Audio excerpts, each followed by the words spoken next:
Miesten maailmassa vain nopeimmat elävät ja nokkelimmat pärjäävät. 4 miestä päätti aloittaa 100-lajisen mittelön ja selvittää, kuka heistä on kaveriporukan alfa-uros, kaikista kovin äijä. Puhas voima ja taito ja oveluus.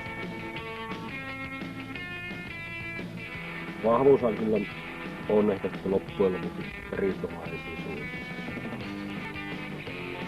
On kyllä äärettömän huono häviäjä ollut koko ajan, että kyllä sitä vituuttaa sitten varmaan jonkun verran.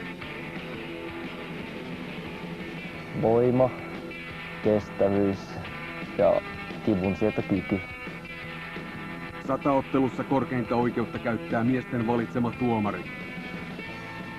4 miestä, 100 lajia, vain 1 voittaja. Tosi mies.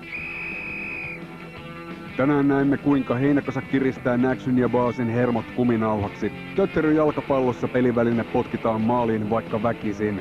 Voimariinin liukostamat karpaasit eivät armahda heikompaansa. Korvatulpat pettävät ja mikrofonit hajoavat. Miesten karjuessa raja joinyy.